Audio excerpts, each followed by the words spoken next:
what are we saying, considering that it's clear no one knew who John Mateer was at the time? So something doesn't add up at all. I don't really understand this myself, but what I can tell you is it's one of the more wild college football sagas that I have ever seen.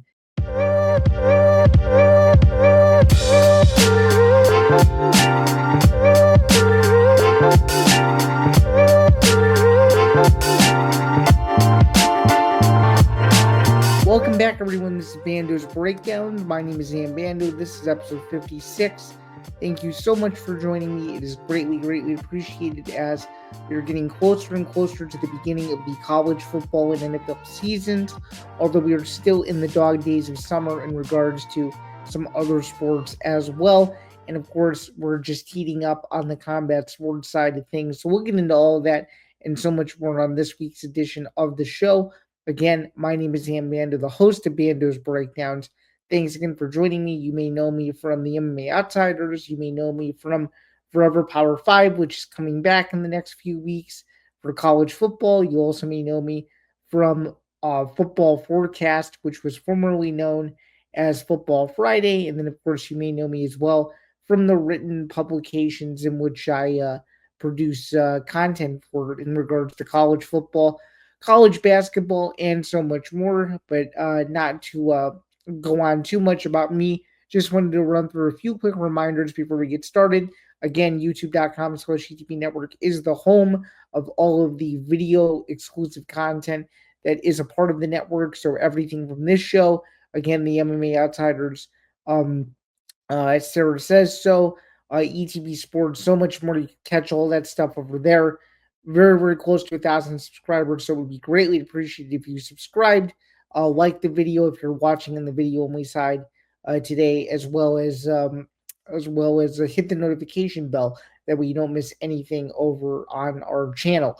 And then, of course, for those of you who are watching us, be sure to listen to me, listen to Bando's Breakdowns wherever you get your podcasts, whether that is RSS feeds, whether that's Spotify, Apple Podcasts, Acast, and so much more. Please be sure to add it. That way you don't miss a moment of the action.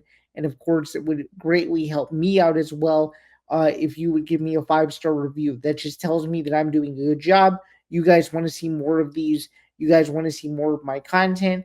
And you guys want consistency, which is what this show normally is. I'm very careful about this show, and I care a lot about it because in order for it to be weekly, the content has to be up to par. So I'm very much aware of that, and I want you guys to share the same reciprocation as well. So if you like the show, give it a 5-star review, give it a 4-star review. Even I'll take either one. It would just greatly help me out and tell me that A, you like the content, and B, you want to see more of it. So that's the idea off of that as well. And then, of course, just as a reminder as well, before we get into the show, like we always like to do, we're going to go over Zain's overview today. It's going to be a mix of everything. It's going to be a mix of combat sports. It's going to be a mix of the biggest combat sports news of the year, alongside one of the biggest cards of the year, which I will be in attendance for tomorrow night at the time that this is coming out. So that'll be UFC 319 in Chicago. Main event there, Jarikas Duplessis, Hamza Chimaev. It's a can't miss affair, so we'll talk about all that. We'll talk about the latest going on with John Mateer, the Oklahoma quarterback that allegedly had someone trick him in this very developing Venmo story in regards to sports gambling, which of course college athletes are not allowed to do whatsoever, regardless of if it's their team or not, or if they participate in the games or not. So we'll talk about what exactly happened here. Mateer's statement, the other side of the story about the guy who allegedly did it, what Oklahoma may do, and who knows, we may end up reading a statement from them if a statement comes out during the time that we're recording this. If we do, or if there is a statement, we will, or I will read that rather as soon as it releases. This will probably be another topic on Bando's Blitz and or Zinger Part 2. So stay tuned for those. We're also going to recap the UFC Vegas card from this past weekend. We'll go over the AP preseason poll, what I thought of it, whether I agree with the number one ranking, whether I agree with any of the Big Ten teams that made it in there, whether I feel a few were snubbed, and so much more. So let's get into it here. So the big news of the week, the big news in sports that I think everyone's talking about, even the people who aren't involved in combat sports at all, and that is that the UFC has inked a huge deal, 7 years, 7.7 billion over the course of that time with Paramount Plus, which means, of course, that pay per view is going to be going away, at least for the most part. So let's talk about this deal here. So it's a huge deal because the UFC will no longer be on ESPN. The UFC had been with ESPN since 2019. It started its pay per view relationship with them exclusively in April of 2019 with UFC 236. According to this deal, there's going to be 43 events a year. That's 30 fight night cards, 13 what were formerly pay per view events are now going to be these marquee UFC events. More than likely, they'll keep the numbers attached to them. It would make sense. That's how I've grown up watching it. That's how most people have watched it in the past, or obviously forever, regardless of how long you've watched it. It's always been number specific for these bigger events. So that'll be interesting to see what the UFC does with that. It also will be interesting to see whether or not the UFC will actually follow through on its 4 event per year CBS thing. There seems to be some confusion. Dana White went out and told the New York Post that it was only going to be 4 CBS cards a year, with the rest on Paramount Plus. Mark Shapiro comes out and says that every numbered event will be simulcast on CBS. And I even know that this isn't going to work because CBS has some major rights deals that they need to that they have in place that they can't abandon. One is the Final Four. The UFC doesn't really have a pay per view around the Final Four, but that's still something to note. Big Ten football is a huge deal in the fall. Every Saturday, beginning about mid September, is when Big Ten Saturday night begins. So, or excuse me, that's NBC. I meant CBS during the day is a big deal. Usually, these undercards begin in the middle of the day, early evening. Could CBS have almost like a lead in from college football to the UFC? That it seems to be a possibility. I wouldn't be opposed to that. And then, of course, they just have to look at some other factors too. But Paramount Plus is in the picture now. They get everything UFC. The only thing we really don't know, though, so I shouldn't say everything. The only thing we really don't know is the UFC's like shoulder programming. So Dana White Contender Series, which just started a few days ago, we don't know where that's going to go. The Ultimate Fighter, which just wrapped up a few days ago, also. We don't know where that's going to go. We don't know where Road to UFC is going to go. So there are a couple of UFC products, if you will, outside of the main pay-per-view fight night format where we don't know exactly where they could end up. I'd say in this banner that the ESPN deal is dead. I would assume it probably is. So therefore, they would have to find different rights holders for those shows unless Paramount just says, yeah, we'll get everything and then some in return. I'm just going to talk about how much easier it's going to be now to be a UFC fan. So if you get Paramount Plus today, you'll be paying $12.99 a month for the service. Okay. Think about if you were to pay for every event right now, you'd be paying over $1,000 a year to watch every UFC event. I know tons of people who don't do that. But let's say you are someone who does do that. You would be paying over $1,000 a year. You're going to go from over $1,000 a year to now $150 a year for everything. That's not horrible. And in other countries, no countries mentioned, it's even cheaper than that. They use Fight Pass, and you pay one subscription and you get the entire Fight Pass library, including the pay-per-view events. So the United States is finally catching up. I think it's a great thing. I think the Ellisons are very ambitious. They have a lot of money. It's clear that they want to go all in on this thing. It's clear they want to go global. It even said in the press release that once the rights deals of some of these international territories are up, like Canada and the UK and stuff, CBS will start to go in and they'll start to talk to some of these other countries to see if they're interested in maybe doing a deal with the UFC. And I think, contrary to popular belief, I think Fight Pass is very much in the picture of this because Fight Pass and YouTube, they're still going to have BJJ. Zuffa Boxing, I think, is going to be on Fight Pass. It's just my prediction. They do several smaller boxing events like 360 Promotions, which is how Callum Walsh was built. He was built on Fight Pass. Speaking of Callum Walsh, he'll be fighting on that September Canelo Crawford mega event on Netflix in Las Vegas against Fernando Vargas. That's a great fight. We'll talk about that more as that event gets closer. But it goes to show that Fight Pass does work and Fight Pass does build stars. I mean, Sean O'Malley was discovered on Fight Pass, so you never know what could happen and where some of these rights holders could end up overall. But I think it's very interesting to note that the UFC has decided to go all in once again on a brand that they feel very strongly in. So there's that as well. Adding to that as well, I still think that Fight Pass is going to be a major player. I think you're going to get the Zuffa boxing events, or at least most of them there. I think you're going to see the Fight Pass really become an Apex heavy service. I think it'll be one where, if you're still in other countries, you'll still be able to get the fights on Fight Pass. I think it's going to be the exclusive home of Zuffa Boxing.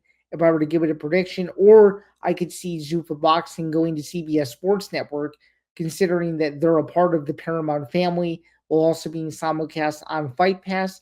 I could also see Fight Pass still being the home of library. So the big thing for people that they really like about the service is the fight library and the access you get. It's every UFC fight ever. I could see that still being the same thing where the events are still uploaded to Fight Pass weeks later or sometimes immediately based on the country that one is in. So I think it's still going to be used and I still think it's going to be relevant. But for the fans in the United States, I think the only benefit to Fight Pass is really going to be if you like regional MMA, if you like Zuffa boxing, and if you like replays of events, it's worth it. Otherwise, if you just care about the live event experience and watching it every Saturday, then it really isn't a huge benefit. So I think there's a lot to dissect with this. There's going to be a lot more to come out about it. I'm going to have another story later on, according to Sports Media Watch, of Jimmy Pitaro coming out and basically giving his 2 cents on the matter as well, how he felt the UFC ESPN relationship ended, which actually was more positive than I anticipated. So we'll get more into that as the show rolls on. But now we're going to move on and talk about the current. This is going to begin in 2026. Let's talk about the right now. UFC 319, the UFC's return to Chicago, first time since June of 2019. Huge card, main event, middleweight championship, the third middleweight title fight that they brought to the state of Illinois. First one since June of 2018. It is Dricus du Plessis, Hamza Chimaev. Huge fight, 23-2 versus 14-0. Chimaev is the favorite in this fight, which we'll get to that in just a second. But just to even talk about the promotion returning to the Windy City is unbelievable. I didn't know if it would. I didn't know when it would happen. Honestly, it was teased every year post COVID that maybe we'll hint at Chicago. Maybe we'll do it. Maybe we'll do it. Maybe we'll do it. And finally, they're doing it. I think a few reasons for this. I think it's the connection of the Emmanuel family. I think that's one thing that generates. Number one. Number two, I think site fees played a part in it. Number three, I think that the UFC's calendar played a role in this because they usually have a pay-per-view in mid-August or so. They had a pay-per-view the same weekend last year, and du Plessis headlined that. That was in Australia. I think the demand from the fans. I mean, honestly, I think it was the fans who really clamored for the UFC to return to Chicago more than anything. I was one of the few on social that was advocating for the UFC to return to Chicago, and I think their return to Chicago did not go according to plan, in my opinion, leading up to this, because ideally they probably wanted Bilal in the main event versus JDM. Um, and obviously it was in Canada, and of course blood and win. So that probably would have been a more ideal scenario. Um, I feel like there were talks that maybe Pereira and Ankalaev could fight in Chicago. That didn't happen, so they settled on this fight. And I think this is the best remaining fight that's currently scheduled this year. I think you've got a highly skilled wrestler in Shemaev versus a guy in Duplessis that just comes forward, has a gas tank forever, doesn't really talk a whole lot of trash. Really, I mean, the build up to this fight, I think, has been more so based on social media and how people feel about the fight, rather than these two. I don't really think there's a huge hatred. There was a video earlier in the week that surfaced across social of them shaking hands, and the size discrepancy was very, very alarming. So that's something to bear in mind as well. And I'm still going to stick with my same prediction before I get into where this event ranks in regards to the events I've attended. I think Shemaev is going to become the new middleweight champion. I think um, or excuse me, let me correct myself there. That's what I originally thought was going to happen, and then I went back on it and I said that Duplessis is actually going to do enough. I just think 5 round experience is a huge factor in this. Duplessis is more of it. Chimaev, the best way for him to win this fight is if he basically mauls Dricus, takes him to the ground, and tries to submit him early. I think that's his only way. If Dricus survives the first round, I think it's anybody's fight. And I think that's the most interesting thing. And I think the gas tank, the durability of Duplessis is going to be something to behold. And I just think Chimaev, even though he's super talented and super dangerous, this is no disrespect, but his resume compared to Duplessis' resume is non-comparable. Duplessis defeated 3 former champions. He's beat one of them twice, obviously. One time when he was the champion technically, but still the same difference applies. I just think he has more bigger name victories on his record than Chimaev does. Really, where Chimaev's biggest win of his career um, was against Whitaker last October, and he's looked a lot better since moving to middleweight. But I just think Duplessis is on a different level, and I think it's going to be a great fight.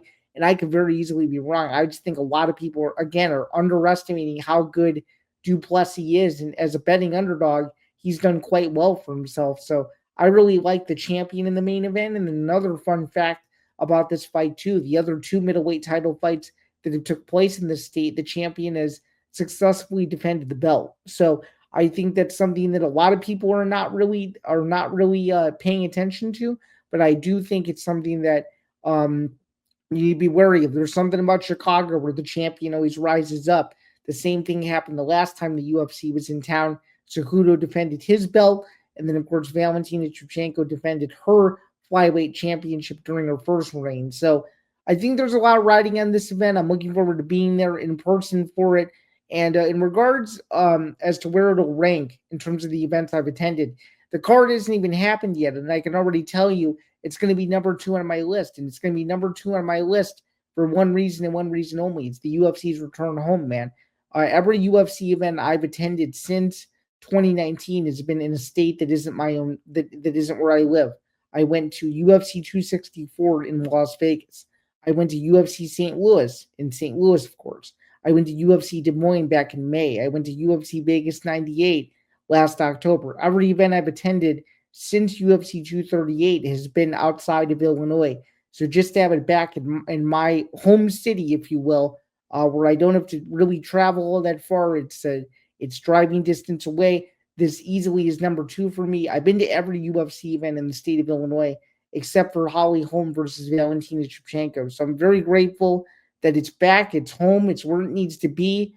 It should be a great card, and let's move in now to whether or not I believe Duplessis should be a betting underdog. I think it's a very interesting question. Let's see. Let's take a look here. Let's take a look as to whether I think he should be or not. In a sense, I do. It's because of Shemaev's unblemished record. It's because of the way he beat Whitaker. It's because no one has ever lasted a minute, in his UFC career with him standing up where he just takes you right to the ground immediately. He could Duplessis be the first guy to really do that? I think he should be, but I think the odds right now are criminal. I think it should be closer than what it actually is, and I think that he deserves better in terms of just being respected as the champion. Just my 2 cents there. And speaking of UFC record overall, we're doing okay. We did well this past week. We won. I think we were. I think it was 8-4 or 9-3. I'd have to double check. But we're doing quite well. We're still above 500. Let's double check going into this week how we're doing. We actually have a chance to get to 500 overall on main events. I know that for sure. Let me just double check and make sure that I have the right number. I have the right number written down. I want to make sure that I tell you guys the right number because I really care about transparency, considering that there's so many events. All right, let's do this here. So, yeah, we are at. Let's see here. So we are at. What do we got? Yeah, so we went 9-3 this past week. So we're at 189 wins now. So 189, 135, and 2. We'll start factoring in the contender series as well. But we're gonna wait until the end of the year to do the full tally to see how we actually did. But overall, right now, going into 319, 189, 135, and 2 is my current UFC record with the two best back-to-back weeks for me in a long time. It was 8-4 2 weeks ago, 9-3 last week.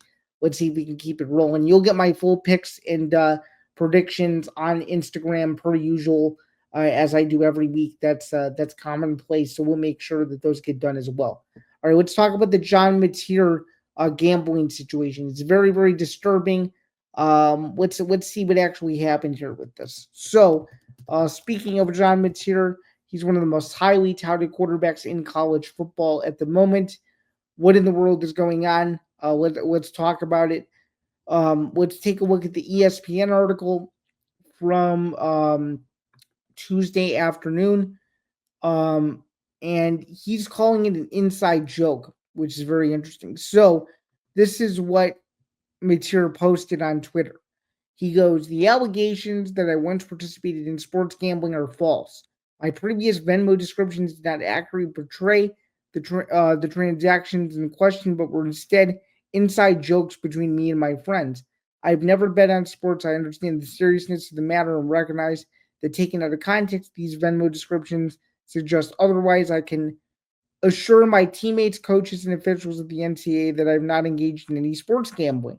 Screenshots posted online Monday showed Mateer allegedly twice included sports gambling in memos for transactions on November 20th, 2022, when he was a freshman at Washington State. Both transactions were allegedly made to a Venmo account for Richard Roden, believed to be a teammate at Washington State at the time. College athletes are prohibited from betting on any sport offered by the NCAA. And speaking of, because I thought we would be able to read a statement, the Oklahoma Athletic Department did release a statement saying it takes any allegations of gambling seriously and works closely with the NCAA in any situation of concern. The school said it's unaware of any NCAA investigation and there's no reason to believe there is one pending. And of course, Mateer, highly, highly touted number one player in the transfer portal, transferred to Oklahoma from Washington State this past year, 29 touchdowns this past season with the Cougars. So huge, huge story given the stakes of Oklahoma and given how challenging the SEC is going to be with so many teams vying for that conference title, including Georgia and Alabama this season. So there's going to be a lot riding on that kid. And of course, as I alluded to, he took to X to apologize. It'll probably end up being his only public statement in regards to any of this, but I'm going to continue to follow this story. I'm going to try to give you as much info as I possibly can as we move along here. But it's a huge deal, just given who he is and given his stature. I hope everything's okay, and I do think it's very weird that the person who allegedly did it, which isn't Mateer, has actually come out to apologize. And let me read that apology, and let me just verify that it is in fact the same person that allegedly went ahead and sent this tweet out on on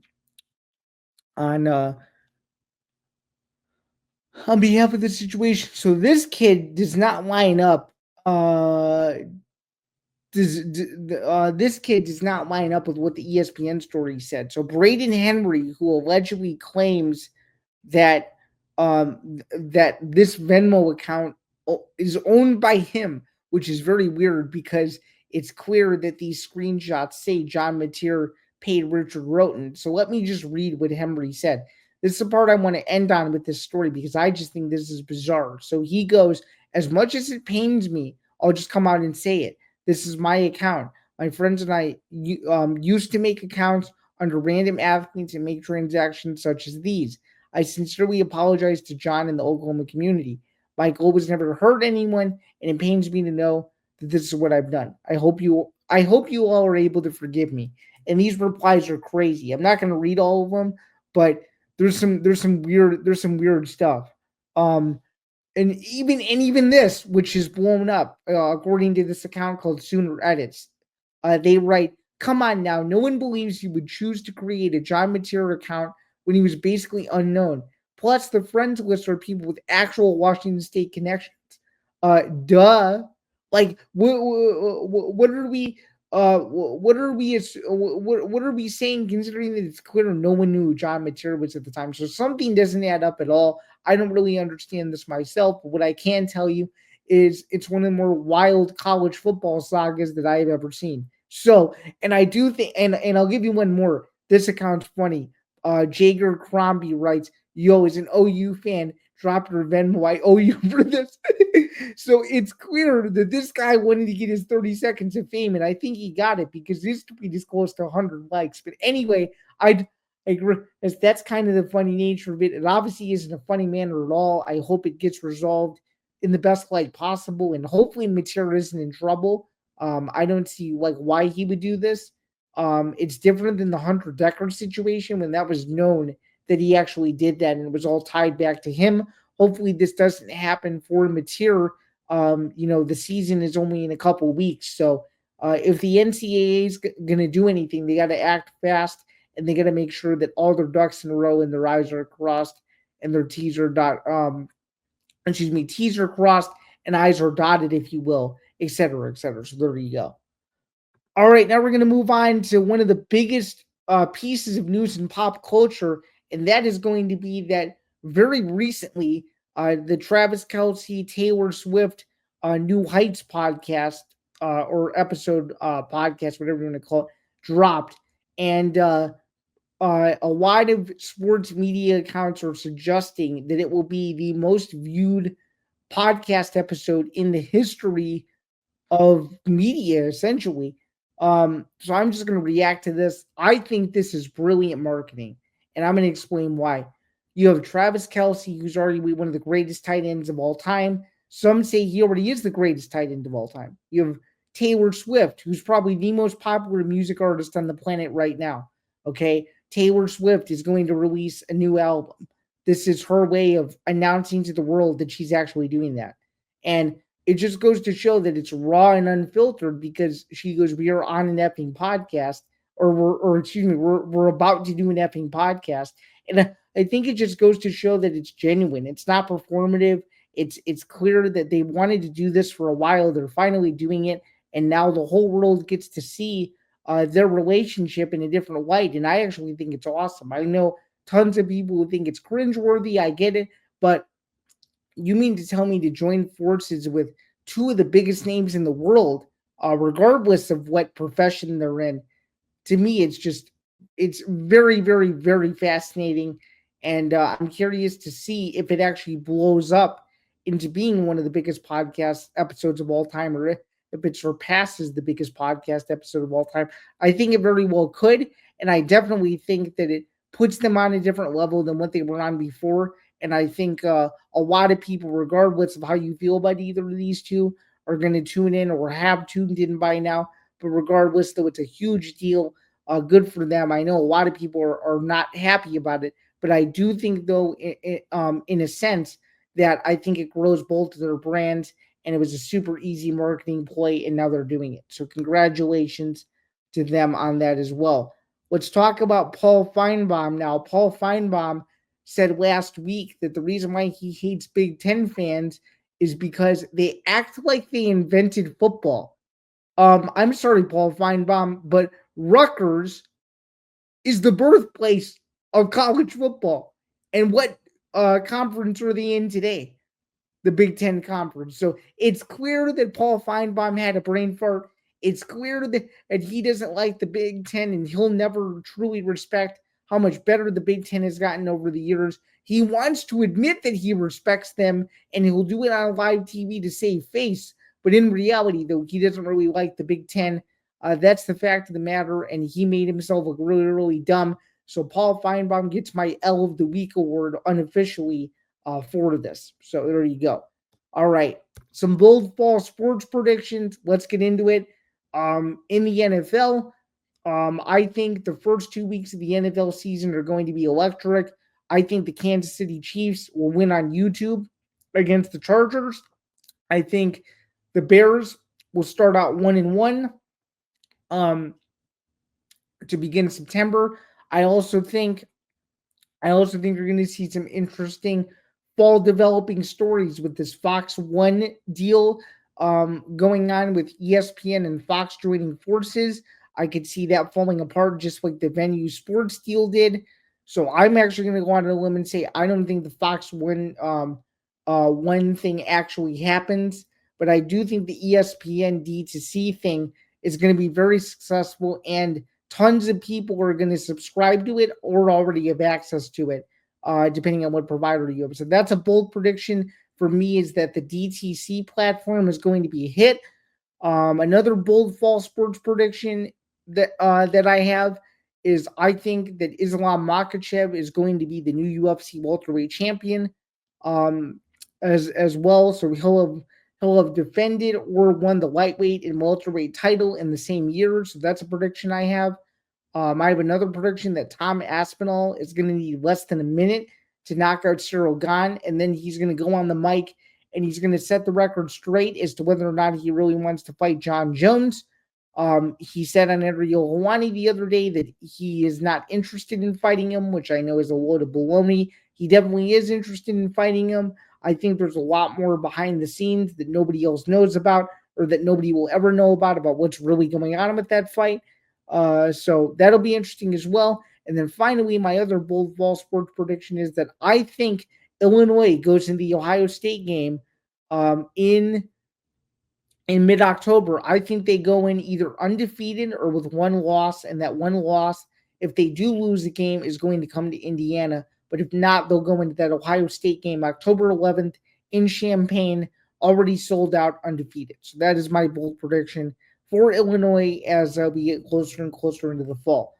UFC Vegas 109, Anthony Hernandez submitted Roman Dolidze in the fourth round, keeping him in the mix for a middleweight title shot. He gets flown out to Chicago this weekend to watch DDP versus Chimaev for the belt. So that'll be interesting to see what happens with Anthony Hernandez and what happens with the logjam at 185 pounds. You also have Nasruddin Imavov taking on Kyle Bahayo in Paris to begin the month of September. So there's a lot going on within the UFC middleweight division right now. So much to unfold. We'll know more after this weekend, depending on who comes out victorious as the UFC middleweight champion. And for now, we're going to take a quick break to remind you all that Bando's Breakdowns is presented by Playback. So we will be right back with that announcement, and then we will get back to the end of the show, guys. Thanks. Just wanted to give a quick timeout in the middle of the show to remind you guys that Bando's Breakdowns is presented by Playback. I teased it a little bit earlier that there was an announcement coming, and sure enough, without further ado, here we go. Presented by Playback, watching sports is more fun with others, but we spend too much of our time watching alone. Playback is a virtual space where communities can stream live sports together with everyone perfectly synced up. Creators can hop on stage, deliver their own play-by-play analysis and commentary, and invite viewers up for Q&A. Playback makes watching sports fully interactive and a social experience. From playing fantasy sports, repping your favorite players and teams, and watching with the commentators and communities you care about. Win or lose, sports are best enjoyed together. Join our community by going to playback.tv/ETV network to find out more, including our live stream schedule. And with that, we can get back to the show. Thanks again for checking that out. Again, it would be very much appreciated if you guys supported playback.tv/EDB network as we are climbing in member counts. So it would be very, very much appreciated if you guys supported us there. One thing I saw, Jimmy Pitaro came out and told Sports Media Watch that he feels good about ESPN's future. So here we go. So this is what Pitaro had to say about some recent ESPN developments. So regarding the NFL, Pitaro said ESPN is having a very healthy dialogue, or excuse me, that was beyond the NFL. Let's talk about the NFL itself. The league made it clear to us that they were very focused on maintaining their digital rights outside of fantasy, while the NFL will maintain digital rights in the Whip Around program. ESPN has acquired its contracts with MVPD and MVPD services. Let's see. Okay. Let's also discuss what Pitaro said on ESPN losing the UFC.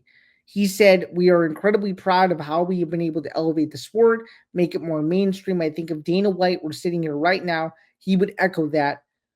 And he did confirm, although I know it's going to be on a much smaller scale now, that ESPN will continue to cover the sport. Our fans have grown accustomed to UFC content across ESPN, and I expect that to continue.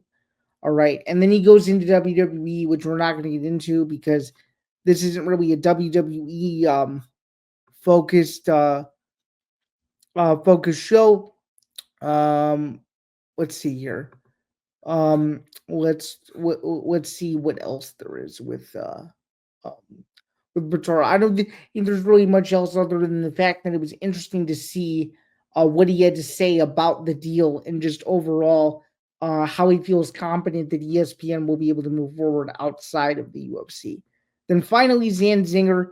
The AP preseason poll is not always correct, but I do think that some of these teams were rated correctly. Penn State at number 2 makes a lot of sense with who they have returning. I think Ohio State is undervalued. I think they should have been number 1, considering that it's the defending national champion. Illinois being ranked ahead of South Carolina makes a lot of sense. I do think there were a couple of snubs. I do think Nebraska should have been in this conversation in the AP preseason poll, but I do think the Big Ten representation was good enough to where I think you could be happy about it. I think if you're a Big Ten consumer, I think it was 6 Big Ten teams in total that made the poll. I think it was awesome overall just to see the Big Ten represented well. And I think Illinois at number 12 is very interesting. Their highest ranking in a long time, and the first time that their preseason ranked since 08. It's their highest ranking since 1990. So a lot to be excited about from an Illinois standpoint there as well. And just overall college football as a whole. So let's take a look at the AP poll just so we could go through and see who made it. Even though most people probably know this already, let's go through. So, and of course, subject to change. All right. Texas moves up 3 spots to number 1. Again, I don't get this. Arch Manning, too much hype for me to justify Texas being at number 1, considering that Arch Manning really has not gone into his own as a quarterback. Penn State at number 2, completely get it. Ohio State at 3, no. Even though their quarterback situation is a question, I just don't understand how you can rank the national champions below a team that they beat in the Cotton Bowl. I don't get it. Georgia at 5, who cares? Notre Dame at 6, I don't care about that. Oregon drops 4 spots to number 7. I get it because Dante Moore has really never been in this system. So I think that AP mainly got this right. Alabama at number 8 makes sense to me. LSU at number 9 makes sense. I think they counted the head-to-head there as something to worry about. Miami at number 10. Yeah, Arizona State, I think could have been a little higher. Illinois at 12. I personally think even though I went to Illinois and even though I covered Illinois, I think Illinois should be higher. I think Illinois is being undervalued. I think they should be where Miami is. I think Illinois to me was one of the best 9-3 teams last year, if not the best 9-3 team that didn't make the postseason. South Carolina at 13, totally fine. Michigan should not be ranked preseason number 14. That is insane to me. They have a freshman quarterback who's never played. Yeah, Michigan should not be ranked. They should have to earn their ranking. Number 14 is absurd. Florida, number 15, they have a lot of talent coming back. Huge season for them and DJ Lagway. SMU at 16, I get it. Their conference slate is going to hurt them a little bit. That makes sense. Kansas at 17, Kansas State at 17, rather. I think they should be out of the rankings. The way that they collapsed at the end of the year to me was just ugly. A&M at 19, I don't care about that. Indiana drops 10 spots to number 20. I don't know. I think Indiana is good enough to be a top 15 team. They have Mendoza. I don't know. I think they're being undervalued a little bit. Ole Miss drops 10 spots to number 21. Don't hate it. Iowa State at number 22. It's probably where they should be. Texas Tech at number 23. Who cares? Tennessee at 24. Obviously, when you lose your quarterback to the Big Ten, that's going to hurt. And then Boise State. To me, Boise State shouldn't be ranked. Nebraska should be where Boise State is. Nebraska should be number 25. That is a load of baloney to me. Nebraska should have made this poll. It's just I'm amazed that they got receiving votes. Absolutely amazed. Same with Louisville. I think Louisville could have made the poll too. I don't know, and I think Duke is undervalued. To be honest with you, also, I thought that was going to be a ranked versus ranked matchup, and that's not going to be the case when Illinois goes to Durham in the second game of the year. So there's all that. Again, preseason poll. It's great. There's a ton of overreactions, but we really won't know how good this poll actually is until week one, where there's 3 top 10 matchups in the first week of the year. So a lot to be excited about there from a college football standpoint as well.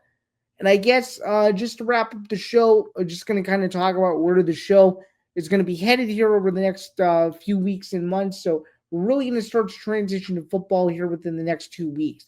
I know I've been teasing it a lot, but 2 weeks from now is going to be a perfect time. We'll be at week 1 by that point. We'll cover every single major game that I think is important. Illinois is going to take priority this year. So Illinois, they're going to get a slot at least every week as a preview, regardless of how good or how bad the team is, just because that's the team I follow the closest. So we'll talk about that. We'll get more into to a busier combat sports schedule. I'll tell you guys more about that soon. But just as an early heads up, because we're sitting here this week, UFC 319. Next week, UFC Shanghai. Then a week off. Then they go to Paris. Then they go to San Antonio. Then they have another week off. Then they go to Perth. Then you hit October. In October, you've got Vegas. Then you have Brazil. Then you have Vancouver. Then you have Abu Dhabi. Then you have nothing that next week. And then November is kind of up in the air. We don't know where the UFC is going the first 2 weeks in November. It seems like it's penciled in for mid-November for Madison Square Garden. And then, of course, the only announced date right now in November, still at the time that we're recording this, is the UFC's trip to Qatar. So that'll be interesting as well to see how that event plays out. We know nothing for December at this particular point in time that's at least public information. So that's it for the combat sports schedule, but it'll mainly be an NFL and college football heavy show moving forward as we get closer and closer to 60 episodes. So again, thanks so much for tuning in. Just a few quick reminders before we get out of here. And again, for those of you who've never seen me before, my name is Zain Bando. You can follow the show across social media at Bando's Breakdown. That's where the clips live. Then, of course, you can listen to Bando's Breakdowns wherever you get your podcasts. Again, Spotify, Apple Podcasts, Acast, so much more. Would be very much appreciated if you guys added me to your RSS feed. That way you don't miss a single episode of this show as it drops every single Friday, and we try to keep it as consistent as possible. Just as a reminder, though, in 2 weeks, I'll be taking the week off because we will be doing NFL season previews for football forecast. So you'll still get some external stuff. You'll still get Bando's Blitz and Zinger Part 2 on Playback, but you won't get the show at least the last week in August. So You'll get one from me next week. Then we're going to take a break, and then we'll be back to begin September. That first full week in September, we'll be back with episodes. So bank on that. Episode 58 will be the first week in September. But for now, though, we're gonna keep it consistent at least for next week's episode, so that way you guys aren't confused. You got me. So we got obviously this episode. It's that for those of you who are listening or watching is wrapping up momentarily, and then of course we got next week, then a week off, then the first week in September. So just wanted to get that out of the way really quick before I got off. But thanks again for tuning in. I greatly appreciate you guys' support.